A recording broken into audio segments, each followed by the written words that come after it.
इस एक कमेंट में गाइस आपके हर एक के दुख दर्द छुपे हैं। आप सभी की यही परेशानी है ना गाइस कि भैया कहां से सीयूटी की प्रिपरेशन स्टार्ट करूं, बहुत ही ज्यादा वास्ट सिलेबस है, कुछ समझ में नहीं आ रहा है, कोई टाइम टेबल रेकमेंड कर दो और भैया क्या पढूं और क्या नहीं ये भी प्लीज गाइड कर दो। I am totally blank. यही आपकी परेशानी है तो आज के इस वीडियो में मैं आप सभी के साथ एक आइडियल रूटीन शेयर करूंगा which you as a CUET aspirant must follow, और साथ ही साथ आपके साथ एक sequential strategy and flow of preparation में शेयर करूंगा कि भैया कौन सा चैप्टर पहले कवर कर लो और किसको बाद में कवर कर लेना। और एंड में कुछ बेस्ट टीचर्स के नेम भी मैं शेयर करूंगा जिनको आप अपनी सीयूटी प्रिपरेशन के दौरान फॉलो जरूर करिएगा।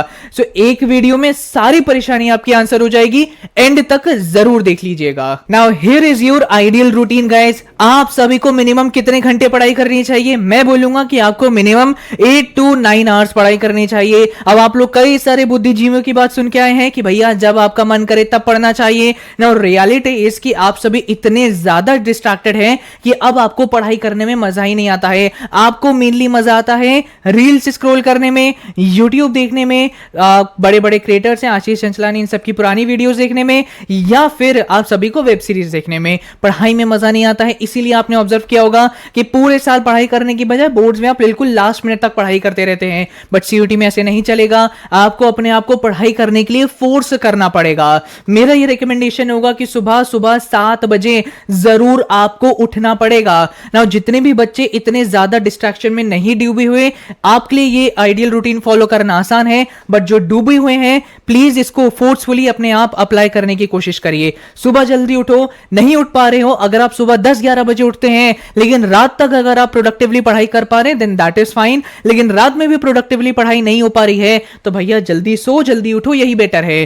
फिर उसके बाद सुबह सुबह गाइस 1 घंटा इंग्लिश को आपको या तो प्रैक्टिस या इंग्लिश के लेक्चर देखने में लगाने हैं। भैया सुबह सुबह इंग्लिश क्यों करना है? क्योंकि आप लोग गाइस क्या करोगे, अपना टाइम टेबल बनाते समय डोमेन्स पर पहले फोकस करोगे, इंग्लिश को रात में टाइम दोगे। लेकिन आपके साथ ये हो रहा होगा कि आपको सुबह और शाम का सारा टाइम डोमेन्स में लग जाएगा और रात में इंग्लिश के टाइम लगेगा कि यार मैं डोमेन्स एक बार और रिवाइज कर लेता हूं, वो बेटर रहेगा, और इंग्लिश कंटिन्यूअसली पोस्टपोन होता जाएगा। ये मैं अपने एक्सपीरियंस से आपको बता रहा हूं। तो बेटर ये है सुबह सुबह इंग्लिश पढ़ लो, वो बेस्ट टाइम रहता है नए वर्ड्स लर्न करने के लिए, न्यू ग्रामेटिकल कॉन्सेप्ट समझने के लिए। इसके बाद गाइस आप आराम से नहाइए धोइए, जो करना है करिए, लेकिन उसके बाद आइए और 3 घंटे की सिटिंग दीजिए डोमेन्स के प्रिपरेशन में। इसमें डेली आप सभी को 2 डोमेन्स पकड़ने के चलने हैं, किसी एक डोमेन पर ही पूरा टाइम मत लगाइएगा। नाउ ये 3 घंटे लगातार नहीं पढ़ने, अल्ट्रेडियन स्प्रिंट का आपको यूज करना है। अल्ट्रेडियन स्प्रिंट ये बोलती है कि भैया 45 मिनट्स पढ़ो, 15 मिनट्स का आराम लो, फिर 45 मिनट्स पढ़ो, 15 मिनट्स का आराम लो। तो दिमाग आपका एकदम से थकेगा नहीं। ये नहीं कि 1 घंटे लगातार पढ़ लिया अब अगले 2 घंटे नहीं पढ़ पा रहे। बेटर है थोड़ा पढ़ाई करो, रेस्ट करो, पढ़ाई करो, रेस्ट करो, 3 घंटे प्रोडक्टिवली पढ़ाई कर पाओगे। फिर अपना नाश्ता करो, खाना खाओ, जो करने करो, फिर आ जाओ आफ्टरनून में और 3 घंटा जनरल एप्टीट्यूड टेस्ट को दो। अगर नहीं है तो वापस से अपने अगले डोमेन की प्रिपरेशन करना। जीएटी के अंदर मैं बोलूंगा सबसे पहला टारगेट लेक्चर देखो, फिर प्रैक्टिस करो और फिर नोट्स और ये सारी चीजें बनाओ। फिर आ जाता है इवनिंग का 1 घंटा, इसमें रिवीजन पर फोकस करो। जो भी सब्जेक्ट आपको लगता है जिसमें अच्छी रिवीजन नहीं है, फोकस ऑन रिवीजन, यहां पे आपका दिमाग अच्छा तेज चल रहा होगा। एंड आखिरी में रात में आप सभी को डेली प्रैक्टिस करनी है। ये प्रैक्टिस का सेशन मैंने थोड़ा कम कर रखा है बिकॉज आपको सुबह उठने के लिए बोला है, लेकिन आप अपने हिसाब से इस प्रैक्टिस के सेशन को बढ़ा सकते हैं। नाउ एक दिन में अगर आपने इसको स्ट्रिक्टली फॉलो किया तो domains, language, GAT, practice, revision सब हो रहा होगा बहुत आराम से। नाउ अगला आ जाता है हमारी सीक्वेंशियल स्ट्रैटेजी कि आपको पहले क्या कवर करना है, बाद में क्या कवर करना है। सो जैसे कि आप सभी को पता है गाइस कि मैंने आप सभी के लिए प्रायोरिटी वेटेज शीट बना रखी है, जिसमें आपको ये मैंने बता रखा है कि most important and least important chapters कौन से हैं। तो आप सभी के लिए मैंने इकोनॉमिक्स, बिजनेस स्टडीज और अकाउंटेंसी के लिए भी बना रखी है sheet, then history, geography, pol science and psychology के लिए भी शीट बना रखी है। इसके बाद फिजिक्स, बायोलॉजी, केमिस्ट्री, मैथमेटिक्स की भी शीट बना रखी है। नाउ ये शीट्स के अंदर आप सभी को ये देखना है कि जो मैंने इनिशियली टॉप पे चैप्टर्स के नाम रखे हैं ये बहुत ही ज्यादा इंपॉर्टेंट चैप्टर हैं।